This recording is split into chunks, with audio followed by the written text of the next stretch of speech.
I am 67 years old, and I have just buried the love of my life. But what hurts the most isn't the 43 years we shared, or even the deafening emptiness of this house without his laughter. What shatters my soul is standing here in our master bedroom, my trembling hands holding a shoebox full of memories, while my own son looks at me with eyes as cold as ice and says, "Mom, that's enough. Dad is dead. You need to get over it and move on. All this is just old junk that's only hurting you." Junk. He called the love letters his father wrote me junk. The photographs from our family vacations, junk. An entire lifetime, junk. My name is Eleanor, and for 43 years I was the wife of Robert Miller, a good, hard-working man who built his life from scratch. We met when I was 24. He was 26, a union electrician, and I worked at a small independent bookstore downtown. We had nothing, but we had everything: love, dreams, and the certainty that together we could build a future. And we did. We fought, we saved, we sacrificed vacations and luxuries to give our only son, Mark, everything we never had. Just 5 days ago, Robert suffered a massive heart attack while rewiring the den. There was no time for goodbyes, for last words, to tell him one more time how much I loved him. The funeral was yesterday. Barely 24 hours after putting my husband in the ground, Mark showed up at the house with cardboard boxes, heavy-duty trash bags, and an attitude I couldn't recognize in my own son. "Mom, we need to do this fast," he told me as he walked in, without even hugging me, without asking how I had slept or if I had eaten anything. "I need you to start pulling out all of Dad's clothes. The neighbors say Goodwill does donation pickups on Thursdays. We can get rid of all this before the weekend." Get rid of it. As if Robert were an old piece of furniture, an obsolete computer. I tried to explain to him that I needed time, that I couldn't simply erase 4 decades of a shared life on a Sunday afternoon. But Mark wasn't listening. He never listens lately. "Don't be dramatic, Mom. This isn't healthy. Clinging to the past is only going to make you suffer more. Dad is gone. These things are just taking up space." But before we continue, I want to extend a very special invitation to you. Subscribe to the channel and leave a like. That helps me know you support me and enjoy my stories. And let me know down in the comments what city or state you're watching from. Now, let's continue. The Mark I knew, the little boy we raised with so much love, was different. He was sensitive, affectionate, a dreamer. Robert and I worked double shifts for years to pay his out-of-state tuition at a private university so he could get his degree in business administration, so he would have the opportunities we never had. I remember his hugs when he was little, how he used to say, "I love you, Mommy," every night before bed. At what point did that little boy turn into this cold man who was now looking at me with sheer impatience while I hugged his father's favorite flannel shirt? "Mark, please," I begged, my voice cracking. "Give me at least a month. I need to process this at my own pace." His response was a dry, almost cruel laugh. "A month? Mom, you need to start thinking practically. This house is way too big for you alone. The property taxes, the maintenance, the utility bills. You need to make smart decisions, not emotional ones." Something in his tone made my blood run cold. It wasn't concern I was hearing, it was calculation. It was rushing me, but I decided not to confront him, not right then. I was too tired, too broken. "Okay," I lied. "I'll start tomorrow." That night, when Mark finally left, promising to come back the next day to help me, I was left alone in the heavy silence of this house that now felt like a mausoleum. I poured myself a cup of tea I couldn't drink and went upstairs to the bedroom Robert and I had shared for so many years. His side of the bed remained untouched. His pillow still held the shape of his head. I sat there and cried until I had no tears left. It was then that I decided to start with the closet, not because Mark had ordered me to, but because I needed to feel close to Robert. Every shirt I pulled out brought back a memory. He wore this one on our 25th anniversary, that one at our niece's baptism, that other one on his last birthday. I folded each garment carefully, as if doing so could somehow keep him alive. At the very back of the closet, hidden behind the heavy winter coats, I found his old brown leather suitcase, the one he used to take on work trips when Mark was little. I hadn't seen it in years. It was dusty, scratched by time. When I pulled it down from the top shelf, something fell to the floor. A white envelope, no stamp, no address, just my name, written in Robert's unmistakable handwriting. Eleanor. With trembling hands, I opened the envelope. Inside was a folded sheet of paper. I instantly recognized the legal pad. It had been torn from the same kind Robert used to sketch out his electrical estimates. The note was brief, but every word hit me like a ton of bricks. Dear Eleanor, my forever love, if you are reading this, it means I am no longer with you. Forgive me for not having the courage to tell you this while I was alive. Forgive me for protecting you from the pain when maybe I should have prepared you for it. Check my suitcase. The truth is inside. Everything you need to know, all the answers to the questions I know you will have, are in there. Do not trust blindly. Do not make hasty decisions. And please, my love, protect what we built together. I love you today and always, Robert. My hands were shaking so badly I could barely hold the paper. What truth? What questions? What did he need to protect me from? Robert was never dramatic or secretive. If he left this note, he had an urgent reason. I placed the suitcase on the bed and stared at its rusted zippers. For a moment, I hesitated. Part of me wanted to believe that inside I would only find old documents, meaningless paperwork. But something deep in my chest, a mother's intuition mixed with rising dread, told me that what I was about to discover would change everything. I opened the suitcase. Inside, there were no clothes or sentimental keepsakes. There were secrets. Documents meticulously organized into colored folders, stacks of letters bound with rubber bands, photographs I had never seen, and a black hardcover notebook with Robert's initials embossed in gold. My heart was pounding so loudly I could hear it in the silence of the room. The first folder was blue. I opened it with trembling fingers. It contained bank statements from the last 2 years, but not from our joint accounts, from a checking account Robert had opened in his own name. He had never hidden money from me. We had always been completely transparent about our finances. Why this? As I reviewed the transactions, I saw regular deposits from his paycheck, small amounts he had been setting aside month after month. On the last page, there was a handwritten sticky note. For Eleanor. Just in case. Protected account. Mark has no access. Just in case what? And why specify that Mark didn't have access? A chill ran down my spine. The second folder was red. It contained printed emails. The first one was from Mark, sent to Robert 6 months ago. Dad, we need to talk about Mom and your situation. At your age, you should be thinking about downsizing. The house is way too big. The upkeep and property taxes are absurd. I ran the numbers, and it would make the most sense to sell now while the market is hot. I can handle everything. You just have to sign.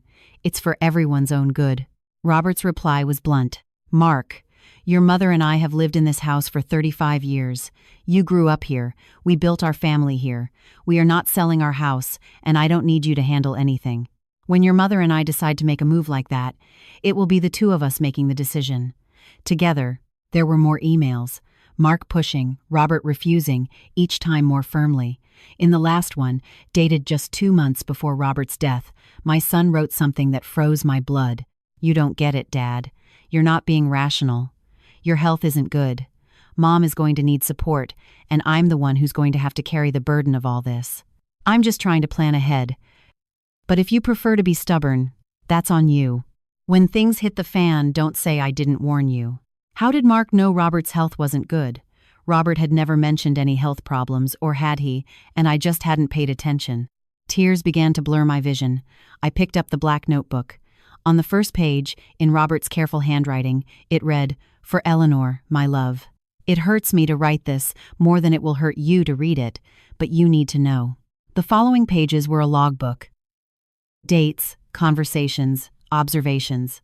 Robert had been documenting Mark's behavior for almost 2 years. The 3rd of March, 2023. Mark came over for lunch. Didn't ask how his mother was doing, even though Eleanor was in bed with the flu. He only talked about money, investments, the missed opportunities we were sitting on. He asked me how much the house was appraised for. I told him it was none of his business. He got mad and left without saying goodbye.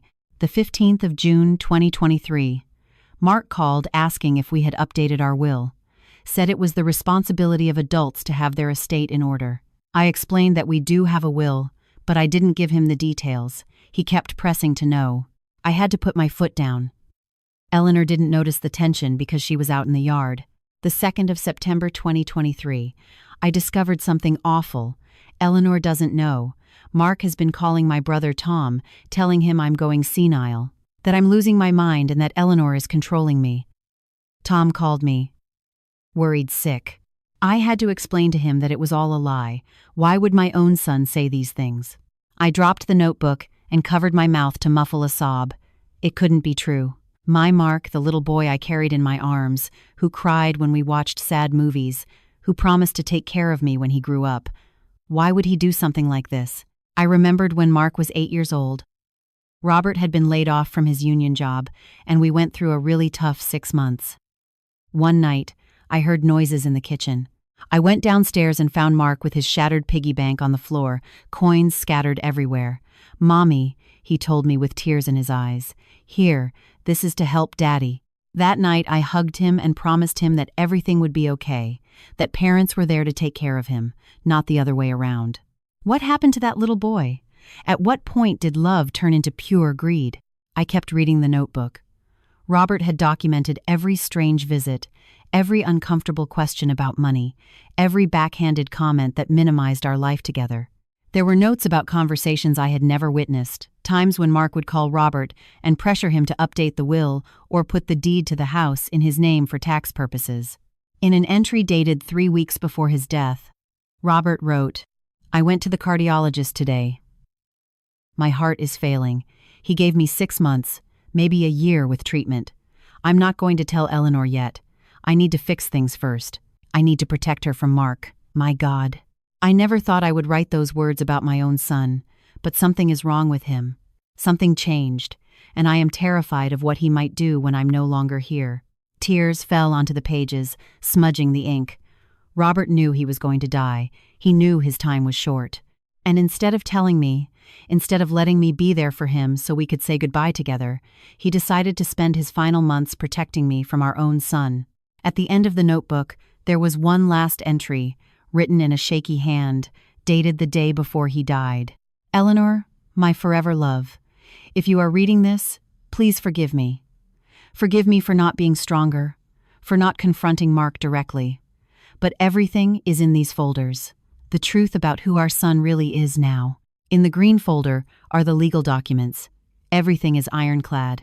Our home, our retirement savings, it's all solely in your name. Mark cannot touch it now, but be careful. Be stronger than I was.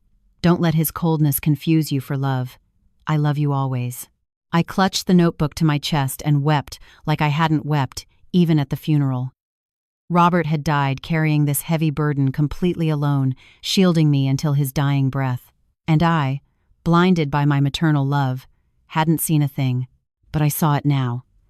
And what I saw terrified me. I couldn't sleep that night. Every time I closed my eyes, I saw Robert's handwriting in that notebook. Every word was a knife to the heart. I got up at dawn, my eyes swollen and my soul shattered, but with something new growing inside me, an urgent need to understand the whole picture. If Robert had gone through the trouble of documenting all this, there were more truths to uncover. I went back to the suitcase. The green folder Robert mentioned in his last entry was at the bottom, sealed with tape. Inside, I found copies of notarized legal documents dated 4 months ago. Robert had transferred the deed of the house entirely into my name. He had changed the primary beneficiaries on his life insurance. He had created a living trust to protect our life savings. Everything was legally bulletproofed so that Mark couldn't make a direct claim to a single dime. But what impacted me the most was an attached letter from the estate attorney, Arthur Davis, an old friend of Robert's. Robert came into my office in April, looking very grim. He asked me to legally protect all of the assets in Eleanor's name. When I asked him why we weren't setting up the estate to include Mark the standard way, he stayed quiet for a long time. Then he told me, "Art, my son is no longer the man he should be, and I am terrified of what he will do to Eleanor when I'm not around to protect her." I executed everything exactly as he asked. "Robert, if something has happened to you, and Eleanor is reading this, tell her to call me. I am here to help her." I jotted down Attorney Davis's number, but before calling him, I needed to finish going through everything. There was one last folder, a yellow one, thicker than the rest. When I opened it, my entire world completely collapsed. Photographs. Dozens of photographs, printed out screenshots of text messages. Robert had been monitoring Mark. No, wait, Mark had been so careless that he left his iPhone unlocked when he visited. Robert had simply photographed the screen. The text threads were between Mark and his wife, Valerie, a woman who had always seemed sweet, if a bit distant, to me. Now I understood why.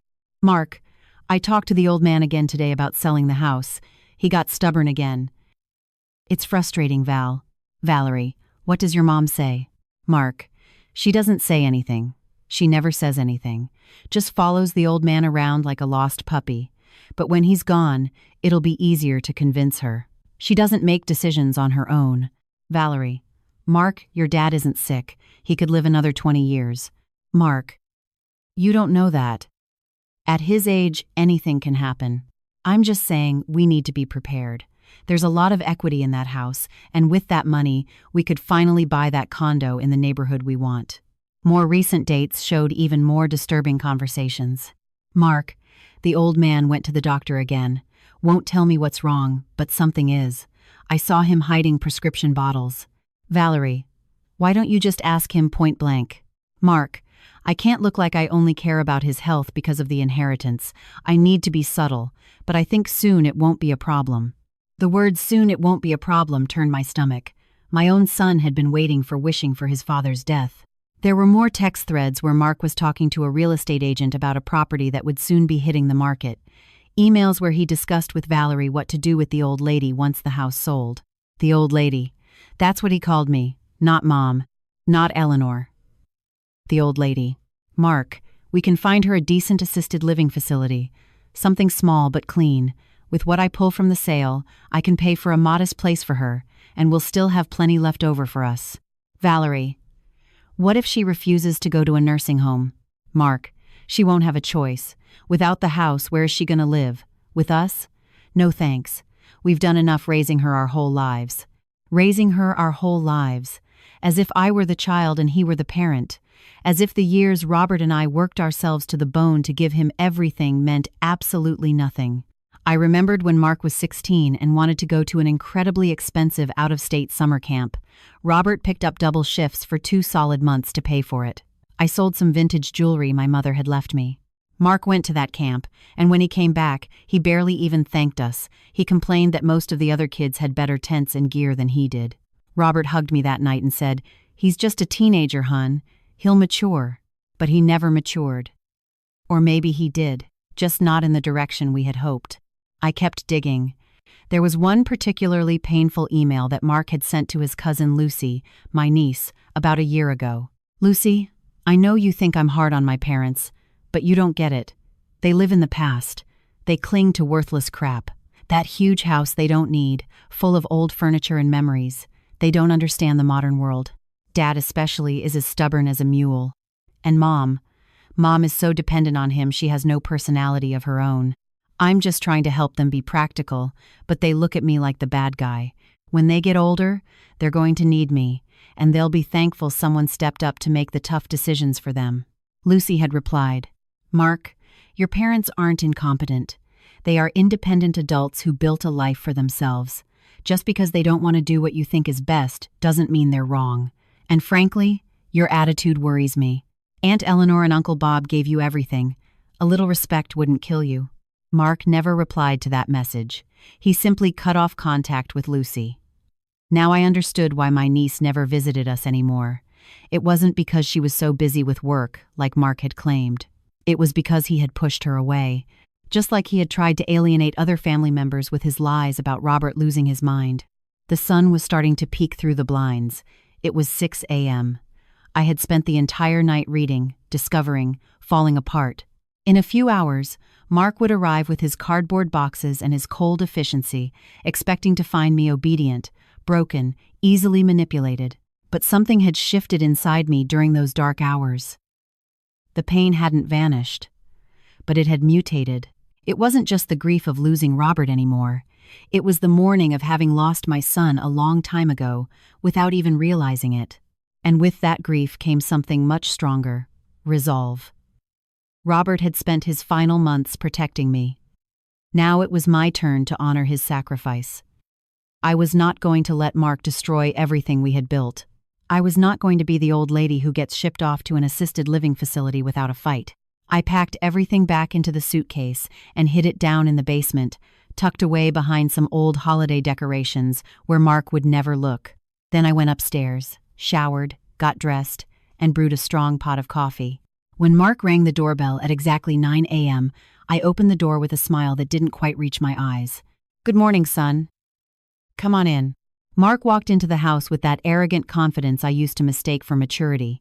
He was carrying a fresh stack of flattened U-Haul boxes under his arm and checking a list on his iPhone.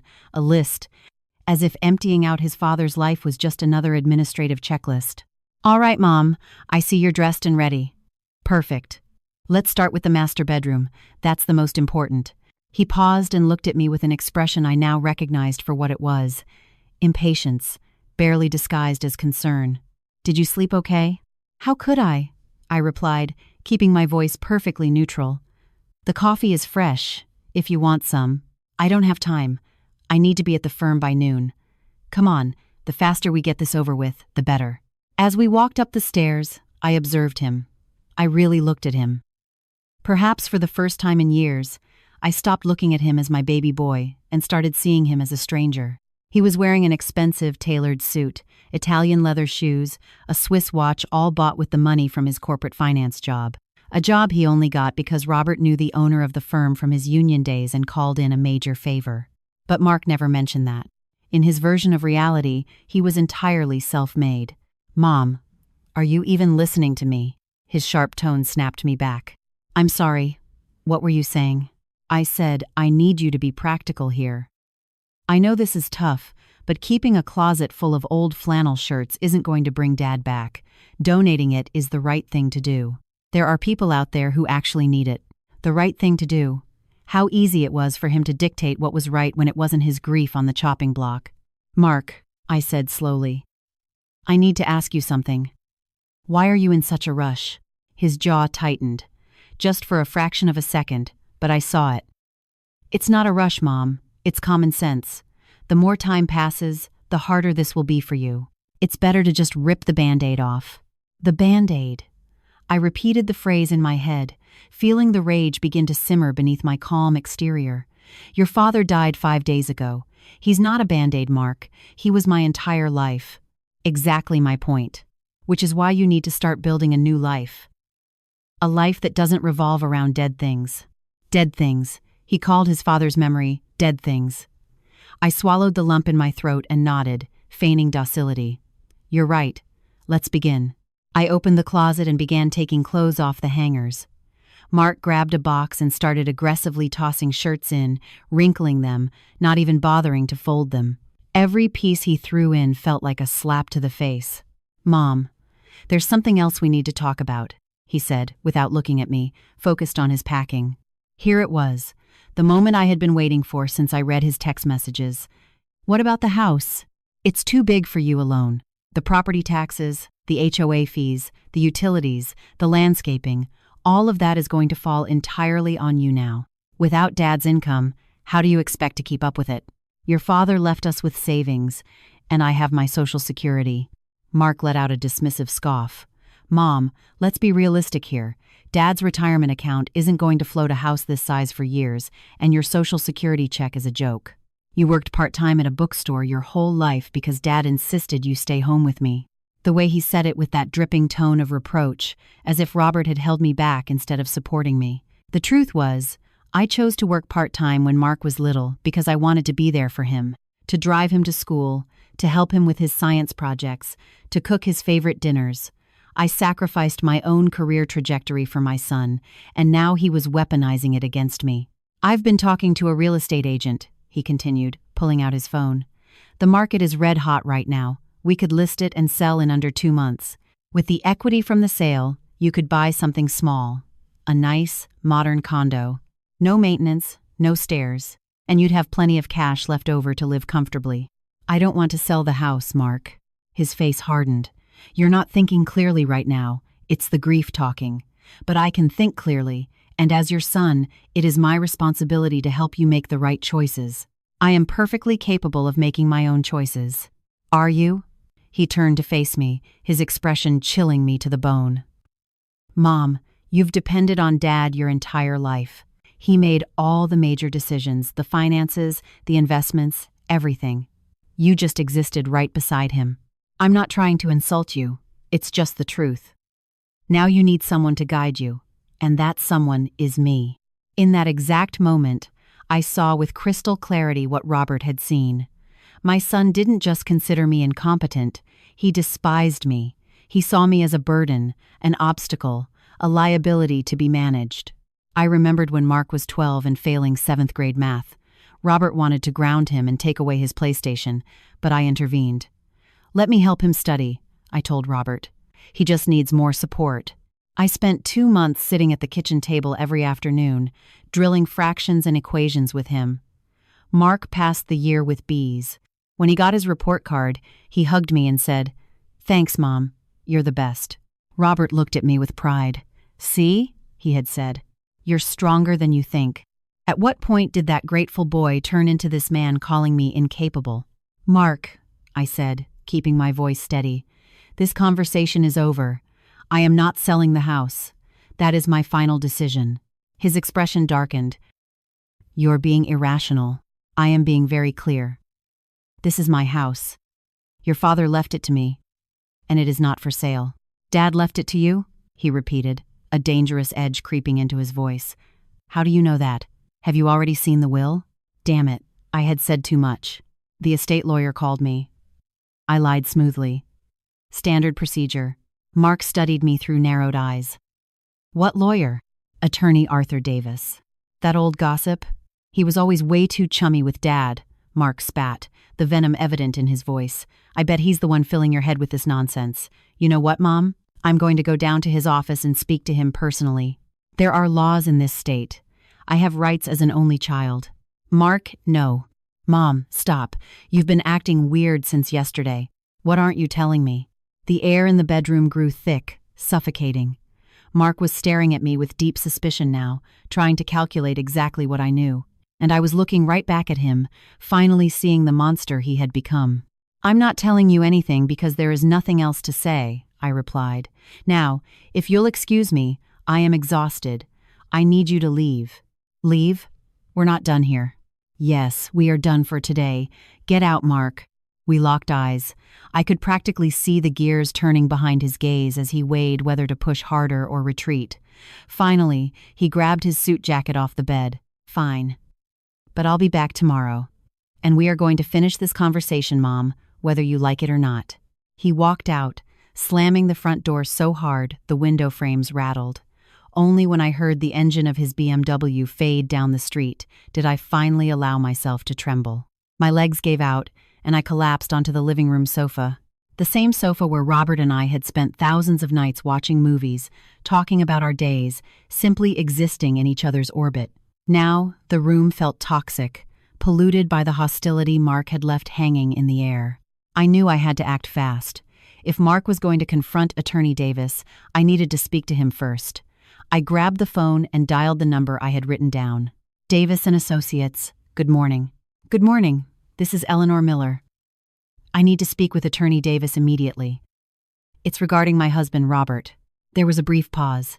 "Mrs. Miller, Mr. Davis has been expecting your call. I'll put you through right away." Less than 10 seconds later, I heard the warm, gravelly voice of Arthur Davis, a man who had known Robert since high school. "Ellie, my dear, I am so incredibly sorry about Bob. He was my oldest friend." "I know, Art. That's why I'm calling. I found the suitcase." I heard a heavy sigh on the other end of the line. "So, you know, my God, Ellie, Bob prayed you would never have to open that bag, but he also knew it would probably come to this." "Art, how much did Robert know? How much did he tell you?" "Everything. He told me absolutely everything. And there are things you haven't even found in that suitcase yet. Did you check the hidden compartment?" My heart skipped a beat. What hidden compartment? The suitcase has a false bottom. Bob had it custom modified just for this.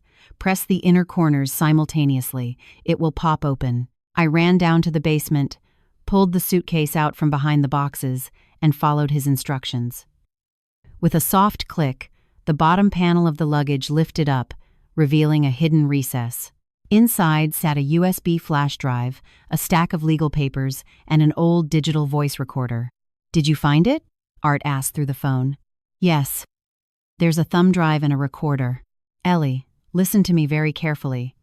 Bob came to see me 3 weeks before he passed. He told me he suspected Mark was planning a move. During a visit to Mark's house, Bob found some paperwork sitting out on Mark's desk in his home office. Documents regarding declarations of mental incompetency. Paperwork on how to obtain power of attorney over elderly parents. Legal procedures on how to force a conservatorship to sell off a property. I felt the basement floor tilt beneath my feet. No, that can't be true. Bob took photos of all of it. It's on that USB drive. He also recorded conversations. Now, legally, we couldn't use audio recordings in court without two-party consent in this state. But Bob didn't record them for a judge. He recorded them for you, so you would fully understand who you were dealing with. Why didn't Robert just tell me? Why did he carry this all by himself? Art's voice broke slightly.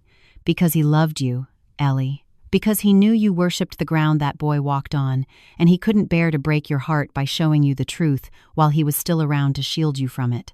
His plan was to lock everything down legally, put all the assets in an irrevocable trust, and then, if necessary, confront Mark himself. But the heart attack, it was massive. His heart just couldn't take the stress anymore. Tears streamed down my face. What do I do now? Listen to everything on that drive. Listen to the recordings. And then, tomorrow morning, first thing, I need you in my office. We need to review the estate documents together and map out our next steps. Mark is going to try to contest the will. I have zero doubt about that. But Bob made sure he doesn't have a single legal leg to stand on. Everything is locked up tight. We hung up. With shaking hands, I plugged the USB drive into Robert's laptop. Tell me down in the comments what you're thinking of this story so far, and what you would do if you were in their shoes. Don't click away, because what happens next is going to give you goosebumps. I opened the folder labeled video. There was only one file, dated 3 days before Robert's death. The title of the file was simply, "For Eleanor to Watch." I double-clicked. The video showed Robert sitting in his home office, recorded while I had been out at the grocery store. He looked so tired, sick, thinner than I had realized. His eyes reflected an ocean of pain. "Ellie, my sweet girl," his raspy voice began. "If you're watching this, it means I'm not with you anymore. And it means things with Mark got exactly as bad as I feared. I need you to be strong right now. Stronger than you have ever been in your entire life. Because what I'm about to tell you is going to break your heart." He shifted in his chair, clearly struggling to get the words out. 2 months ago, Mark asked me to meet him at a coffee shop. Without you. He said we needed to talk man to man about my health and your future. I already knew my heart was failing. The cardiologist had given me less than a year. But I hadn't told you because I wanted to get the estate in order first. Robert paused, wiping a tear from his eye. At that coffee shop, Mark said something to me I will never forget. He said, "Dad, be realistic. You're not going to be around much longer, and when you go, Mom is going to be left completely alone, confused, and vulnerable. Someone needs to take the reins, and that someone is me. So I need you to sign these papers." And he slid a folder across the table. "Ellie, documents that would give him full, durable, power of attorney over you, over the house, over our bank accounts, over everything." My hand flew to my mouth, stifling a gasp. I told him no. I told him you were perfectly capable of managing your own affairs. And then, Ellie, then my own son looked me dead in the eye and said, "Dad, we can do this the easy way or the hard way. I can easily get 2 doctors to certify that Mom isn't in her right mind. It's a textbook case. She's elderly, she just lost her husband, she's deep in grief. A judge would grant me an emergency conservatorship without batting an eye." Robert broke down on camera, his face contorting in agony. "He threatened me, Ellie. Our own flesh and blood threatened me. I told him if he tried anything like that, I would go to the authorities myself. That's when he changed his tune. He started crying, saying he was just stressed, that he only wanted to help. But I saw the truth in his eyes. I saw the greed. I saw the impatience. I was looking at a complete stranger." Robert leaned closer to the webcam. "That's why I did all of this. That's why I locked down the estate. That's why I documented every suspicious conversation. Mark is going to try to declare you legally incompetent. He's going to try to take the house from you. He's going to try to convince everyone that you're a confused old woman who can't care for herself. But with this evidence, with the trust I set up with Art, he cannot touch you. He wiped his face. Forgive me for not being stronger. Forgive me for sheltering you so much that I left you vulnerable. But now, my love, I need you to be the fierce woman you've always been. The woman who basically raised our son single-handedly while I was pulling 6 zero-hour work weeks. The woman who held this family together through layoffs and tough times. That woman is still inside you, Ellie, and she is stronger than Mark could ever hope to be. The video ended. I sat staring at the black screen, the reflection of my own devastated face staring back at me. I spent the next several hours absorbing the evidence Robert had compiled. Every file was more brutal than the last. The audio recordings were especially gut-wrenching. Robert had recorded phone calls with Mark using an app on his phone. In one of them, dated just 2 weeks before Robert died, I heard Mark's cold, calculated voice. "Dad, you're being selfish. You can't hold on to that house just for sentimental reasons. Think about Mom. When you drop dead, who's going to mow that massive lawn? Who's going to fix the roof when it leaks? Who's going to write the check when the HVAC system breaks down? She can't do it, and I'm not going to be driving out to the suburbs every weekend to play handyman. It's cruel to leave her with that burden." Robert's reply was steadfast. "Mark, your mother is far more capable than you give her credit for, and if she needs help, she can hire contractors. She will have the funds." "The funds." Mark's laugh was harsh. "Dad, let's be honest. You guys lived paycheck to paycheck half your lives. There are no funds. There's a house with a ton of equity in it, and 2 old people who refuse to let go of the past. We are your parents, Mark." "No, 2 old people are the same thing as dead weight." I had to pause the recording. The utter contempt in his voice was so palpable it made me physically nauseous. How had I not seen it? How could I have been so blind? I clicked through the photos Robert had taken of the documents Mark had carelessly left in his briefcase during a visit. One was particularly chilling. It was a handwritten legal pad note by Mark, titled, "Post-Dad Action Plan." The bullet points read, "Wait for appropriate mourning period. 3 to 4 weeks max. Initiate conversation about selling the house. If she resists, consult lawyers regarding conservatorship, guardianship options. Contact realtor." Jason Reynolds already spoke to him. "Tour assisted living facilities. Transfer funds to a custodial account. Simplify the legal situation as soon as possible." Simplify the legal situation. That meant simplifying me, reducing his own mother to an administrative hurdle to be cleared. I closed the laptop and sat in the quiet basement, feeling something fundamental snap inside my chest. It wasn't just disappointment. It was the death of an illusion. For 67 years, I had believed in certain core values: family, loyalty, unconditional love. I had raised my son on those values. I had taught him that blood was sacred, that money was secondary, that people mattered more than things, and he had learned the exact opposite. But amidst that crushing grief, something else was rising.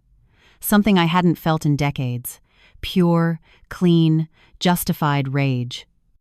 Robert had died carrying this horrific burden just to shield me. He had used his final days, his fading heartbeat, to document our son's betrayal so that I would have the armor I needed to defend myself. I was not going to let his sacrifice go to waste. I stood up, walked into the downstairs bathroom, splashed cold water on my face, and looked in the mirror. The woman staring back at me was 67 years old. She had bloodshot eyes and wrinkles that mapped out 4 decades of marriage. But she also had something else. Ironclad determination. I pulled out my phone and called Attorney Davis back. "Art, I watched the video. I saw everything. I need you to tell me exactly what I have to do. Ellie, first, take a breath. I know this is incredibly overwhelming. I am not overwhelmed, Art. I am furious, and I am ready. What's our next move?" There was a moment of shocked silence on the line. Then, I heard him chuckle softly. "There she is. Bob told me that when you finally woke up, you'd be a force of nature. All right, here is what we are going to do." We spent 2 hours on the phone. Art explained every single document, every legal safeguard Robert had put in place. The house deed was fully in my name, held within an irrevocable trust that prevented its sale without my explicit, notarized consent. The 401 and savings were rolled over into accounts only I had access to. The life insurance policy bypassed probate entirely and went straight to me. Robert had been meticulous. Mark is going to try to contest the will, Art explained. He's going to claim undue influence. He'll argue that Bob was physically ill and mentally compromised when he signed those trust documents. But he wasn't. I know he wasn't. And I have sworn affidavits from his cardiologist and his primary care physician certifying that Robert Miller was fully compos mentis, completely sound of mind when he executed his estate plan. But if Mark tries to make good on his threat, the conservatorship, I said, the word tasting like ash in my mouth. Exactly. To get guardianship over you, he would need to petition a judge and provide medical evaluations, proving you have dementia or are otherwise mentally incompetent. I am not letting him get that far. I have already booked you an appointment tomorrow morning with Dr. Sarah Jenkins. She is a highly respected forensic psychiatrist. She will conduct a comprehensive cognitive evaluation and issue a legal certificate of your absolute mental competency. It will be bulletproof. Mark won't be able to get a judge to even look at his petition. Robert planned all of this, down to the last detail. Ellie, your husband was an extraordinary man. We hung up with a clear battle plan.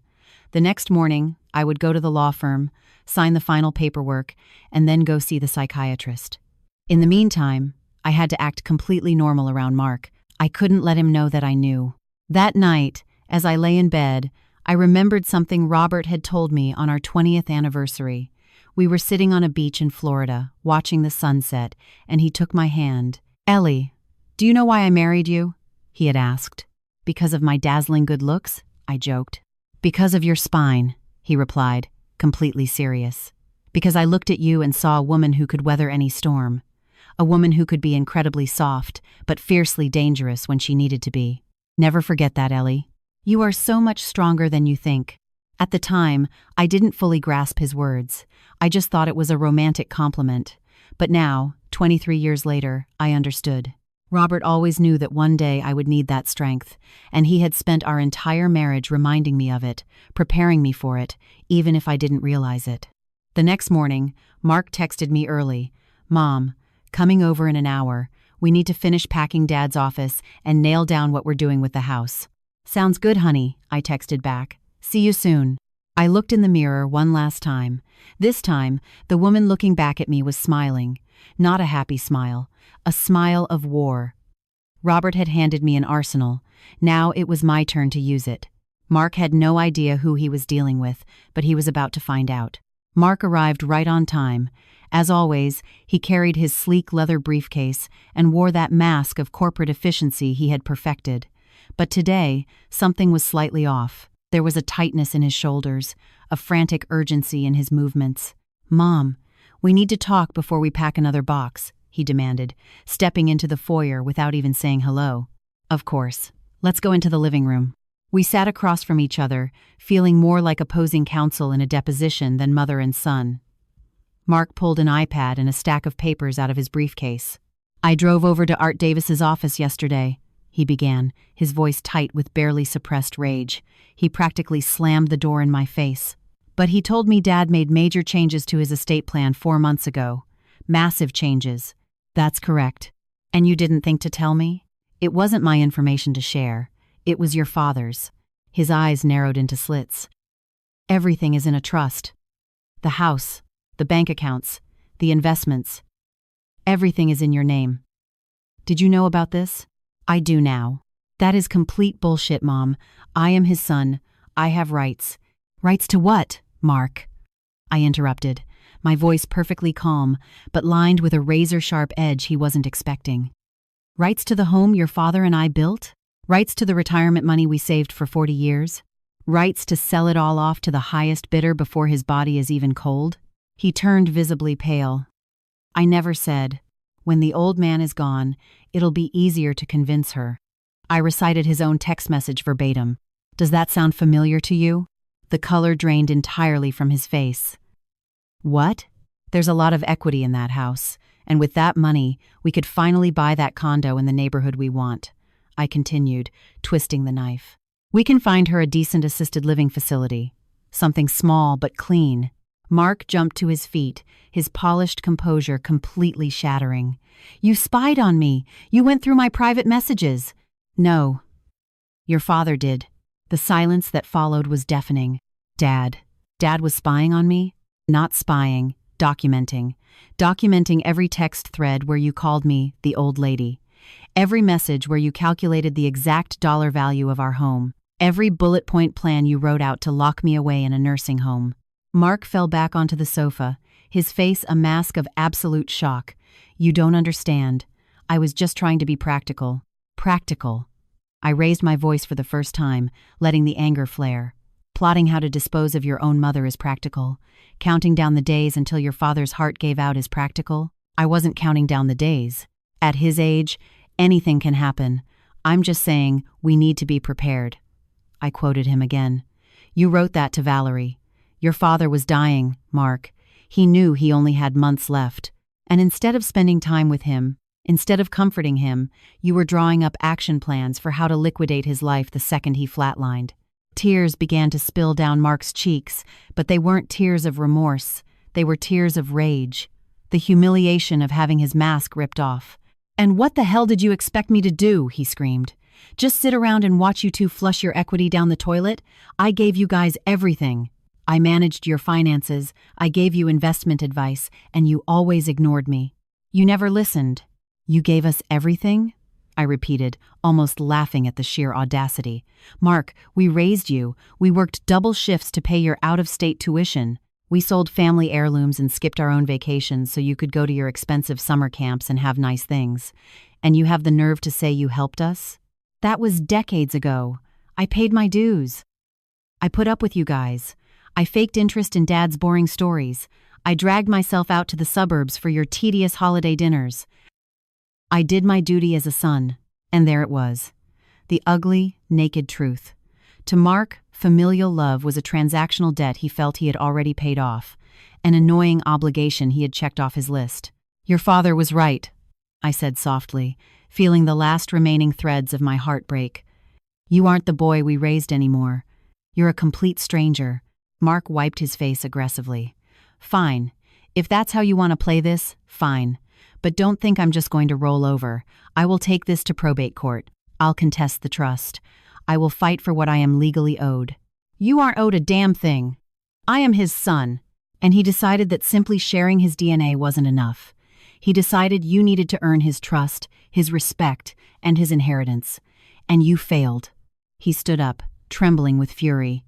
We'll see what a judge has to say about that. Go right ahead, I said, with a terrifying calmness that surprised even me. Take it to court. But you should know that your father left me more than just a living trust. He left a trail of evidence, audio recordings of you threatening him, photographs of your handwritten plans, emails where you explicitly discussed forging a conservatorship to have me declared legally incompetent. All of it dated, all of it verified. Art Davis has copies. I have copies. I took a step toward him. And if you decide to drag this through the legal system, all of it becomes public record. His face went from flushed red to a sickly, panicked white. You're bluffing. Do you really want to bet your corporate reputation on that? I stared him down. Because your father documented something else, too.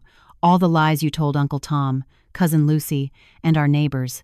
Every time you claimed your father was going senile, every time you claimed I was manipulating him, all of it. Mark, if you file a single motion in court, our entire family, everyone in your professional circle, is going to find out exactly what kind of sociopath you really are. I saw the exact moment reality crashed down on him. All his arrogance, all his corporate bravado, instantly dissolved. His father, the blue-collar union man he had vastly underestimated, the man he thought was just a sentimental fool, had set a perfect, inescapable trap for him from beyond the grave. Dad hated me, he whispered.